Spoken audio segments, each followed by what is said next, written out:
لله وحده والصلاة والسلام على نبی بعده اما بعد السلام علیکم و رحمت الله و برکاته. عزیزان برادران گران قدر، امروز کمی هم باشد در دهه آخر قرار داریم.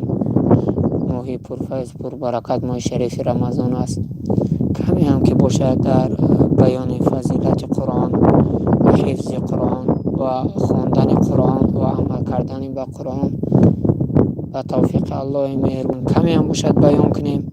یک برادر گوش میکند، یک خواهر گوش میکند، انشاءالله که الله در دلش توفیق بدوزد و به قرآن عمل کردن و خواندن حفظ کردن عمل کند. ابی امامه رضی الله عنه میگوید، حدیث روایت میکند در امام مسلم، قال سمعت رسول الله صلی الله علیه و سلم، میگه شنیدم که پیغمبر خدا صلی الله علیه و سلم اقرأ القرآن، میگوید شما قرائت کنید قرآن را، فانه یأتی یوم القیامة شفیعا لاصحابه، بدرسی که همه قرآن روز قیامت میآید شفاعت میکند صاحبش را. روز قیامت قرآن میاد صاحبش شفاعت میکند. عزیزان دل، بیاد از مسائل دنیا در این باره مثال بیاریم تا که برای من و شما پرتر معنی داد شود. مثلا ما به یک شهر که باشیم، اگر یک از دوجه ما را پیشواز بگیره و برای کار تامین کنه، دل مو پره که مثلا که ما یک آدمی داریم که ما را پیشواز میگیره و ما را به جای کار تامین میکنه. در حال شما نظر کنید که رسول الله صلی الله علیه و سلم پیغمبر رحمت للعالمین دروغ نمیگه، میگوید تو قرآن حفظ که، قرآن خوانی را برای زندگی تیار که و با عمل که، همین قرآن روز قیامت دستگیری تو میشه، یعنی شفاعت کننده نزد الله برای تو میشه. به همین خاطر یک انسانی که طرف میگیره چقدر دلت پره، وقتت خوشه، تو مادامی که وقتی که قرآن خواندن شه و حفظ کردن یعنی ازیاد کردن شه و با او عمل کردن در زندگی تطبیق میکنی، انشاءالله که این روز قیامت برای تو یک شفاعتگر، یک دستگیری میشه. و نواس بن سمعان رضی الله عنه چی میگوید در روایت مسلم، قال سمعت رسول الله، شنیدم که پیغمبر خدا صلی الله علیه و سلم میگفت، یؤتی یوم القیامة، میاد روز قیامت، بالقرآن و اهله، قرآن و اهل قرآن یعنی کسایی که قرآن میخونه، الذین كانوا یعملون به فی الدنیا، یعنی اهل قرآن کسایی هستند که در برابر خواندن قرآن و ازیاد کردن قرآن با قرآن عمل کردن، یعملون عمل میکردن با قرآن در دنیا. تقدم سوره البقره و آل عمران تحاجون عن صاحبهم، و سوره بقره و آل عمران میویند و صاحبش رو، همون کسی که قرآن خواندن شه و حفظ کردن شه و عمل کردن شه در دنیا تطبیق کرده است، همون را چکو میکنن دستگیر میشن. عزیزان دل، قرآن ما باید کوشش کنیم که امروز به تجوید خواندن شه یاد بگیریم. اکثریت ما امروز تجوید بلد نیستیم، یا که اکثریت ما قرآن خواندن میتونیم با عمل نمیکنیم به قرآن، به عملایی که الله ما را امر کرده است او را انجام نمیتیم، به مثل نماز و روزه و حج و زکات و غیره دیگه احکامی الله مهربان، و از چیزایی که نهی کرده است او را هر روز در زندگی ما انجام میتیم. دشنام دادن، ظلم کردن، حق خوری، زنا، عرق، غیبت و دیگر گناهایی که هست امروز در زندگی ما همه ما را میکنیم. باید که این قرآن وقتی به من تو دستگیر میشه روز قیامت، چه خیلی که در حدیث ماست میگه که سوره بقره و سوره آل عمران تحاجون عن صاحبهم، یعنی حمایتگر هستن از صاحبشون. یعنی وقتی قرآن و سوره بقره و آل عمران از من شما حفاظ میکنه که ما با قرآن عمل داشته باشیم، با قرآن عمل کنیم. عثمان بن عفان رضی الله عنه چی میگوید در روایت بخاری رحمت الله علیه، قال رسول الله صلی الله علیه و سلم خیرکم من تعلم القرآن و علمه، در اینجا رسول الله صلی الله علیه و سلم میگه بهترین شما کسانی هستند که قرآن تعلیم میگیرن، یعنی به تجوید یاد میگیرن، و علمه، با او را به یک برادر به یک خواهر دیگه چیکار میکنن، تعلیم میدن. بهترین شما نگاه در این حدیث پیامبر نمیگوید که عرب بهتره نمیگوید که تاجیک بهتره، ازبک بهتره و دیگر، بلکه میگه بهترین شما کسی است. رسول الله میگوید که با قرآن عمل میکنه،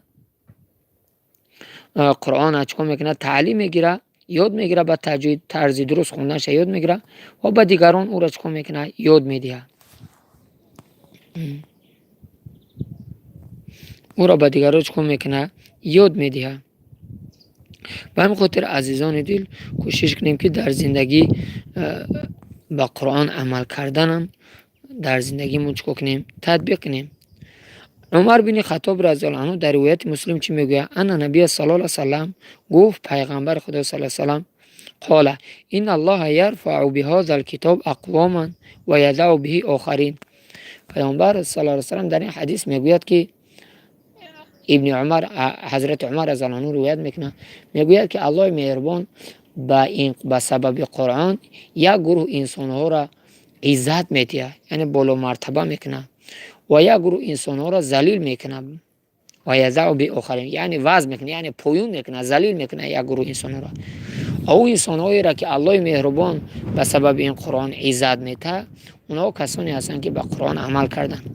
اصحاب پیغمبر اینگه که در اولای اسلام، پیش از وقتی که اسلام ظهور کرد، اونها یک فقیر بودن، یک نادار بودن، لیکن به قرآن عمل کردن، چقدر الله اونها را عزت داد که روی دنیا را حکمرانی میکردن، در روی دنیا گپشو میگذشت. برای چه؟ به خاطری که به قرآن عمل میکردن. زن و مرد، کودک، همه در همه امور زندگیشو به قرآن عمل میکردن. و امروز من و شما که از قرآن کناره گرفتیم، به قرآن عمل که نمیکنیم، در ذلیلی قرار داریم، در خواری قرار داریم. نه تنها با کافر گپمون میگذره، بین در جون همدیگر ما مسلمان ها افتادیم، داریم همه مسلمان ها خون همدیگر میریزیم، فقط غیبت همدیگر مینیم، فقط مسلمان بد میبینه.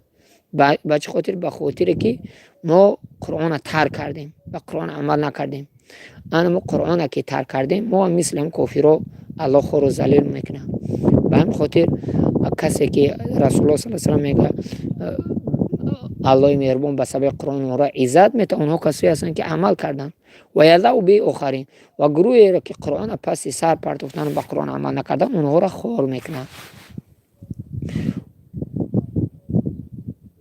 و ابن عمر رضی الله عنه، بچه حضرت عمر رضی الله عنه، ما چی میگه؟ عبدالله ابن عمر، ان نبی صلی الله علیه و سلم گفت، رسول الله صلی الله علیه و سلم لا تحسد الا فی اثنین، یعنی میگوید که حسد درست نیست مگر در اثنین.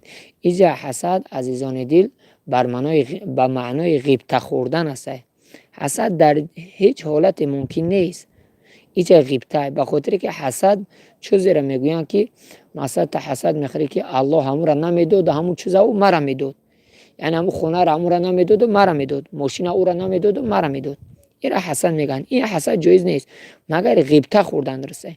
غیبت چیه؟ غیبت یعنی الله مهربان چگونه که همون را مال دادی، همون گونه به مرا مال میدادی.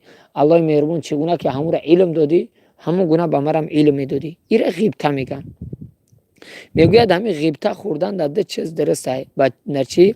رجل اتاه الله القرآن فهو یقوم به آناء اللیل و آناء النهار. یکم در گروه شخصی که غیبت خوردن درست است، انسانی است که الله مهربان برای اون قرآن نصیب گردانیده است، قرآن میخونه و با قرآن عمل میکنه، شب و روز قرآن میخونه و با قرآن عمل میکنه، خدمت مردم میکنه، قرآن تعلیم میده به مردم. تو میبینی غیبت میخوری که الله مهربان مرا مثل اون حفظ قرآن، عمل کردن قرآن نصیب میکردی که با مردم خدمت میکردم. همین چیه؟ درسته. و دیم گروه انسانی که رجل اتاه الله المال فهو ينفقه آناء اللیل و آناء النهار متفق علیه. دیم گروه ده که برای اونها غیبت خوردن درسته، انسانی است که الله مهربان مالدارش کرده، ثروتمند است، در راه الله صدقه میکنه، خیر احسان میکنه. تو غیبت میخوری که الله مهربان مرا مثل اون چیکار میکرد؟ الله مهربان هم تا مالدار رو میکرد، چیکار میکردم؟ در راه الله صدقه میکردم، خیر احسان میکردم، یعنی مثل اون انسان چیکار میکردم؟ خیر احسان میکردم. در همین دو گروه غیبت خوردن درسته.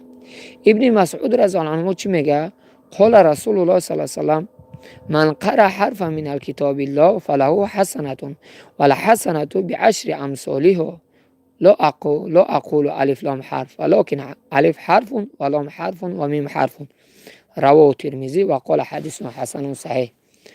ابن مسعود رضی الله عنه میگوید که پیامبر صلی الله علیه و سلم گفت شخصی که قرائت میکند یک حرفی از کتاب الله را، الله مهربان بر همون حسنه میدهد. حسنه میدهد. الحسنه بعشر امثالها. یک حسنه میگه 10 نیکی داره. یک حسنه 10 نیکی داره میگه. لا اقولو، پیامبر میگه من نمیگم. لا اقولو، من نمیگم. لا اقولو، من نمیگم. میگه رسول الله صلی الله علیه و الف حرف ولا حرف. اقولو نقولو، یعنی میگم رسول الله صلی الله علیه و که من نمیگم که الف لام یک حرفه، ولکن میگم که الف حرف و لام حرف و میم حرف. همین الف لام من نگم به 3 حرفه.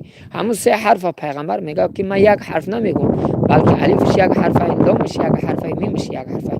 یعنی در الفش 10 ثواب میگیری، در میمش 10 ثواب میگیری، در لامش 10 ثواب میگیری، 30 ثواب میگیری. با قدر این ثواب ما روز قیامت میرسیم عزیزان دل. روزی اهمیت نمیتیم، پروا نداریم، محبت نداریم، وقتی نداریم، ای پای زندگی میدویم روزی دروز. ابن عباس رضی الله عنه چی میگوید؟ قال رسول الله صلی الله علیه و ابن عباس میگه که ان الذين ليس فيه جوف شيء من القرآن كبيت الخرب. رواه ترمذی و قال حدیث حسن و صحیح. ابن عباس رضی الله عنه میگوید که در انسانی را که در شکم همون انسان حفظ قرآن است، یعنی یه مقدار از سوره‌های قرآن از یاد نمیدونه، شکم اون انسان شکم مثل یک خانه خراب است. یعنی در شکمی که در او شکم اگر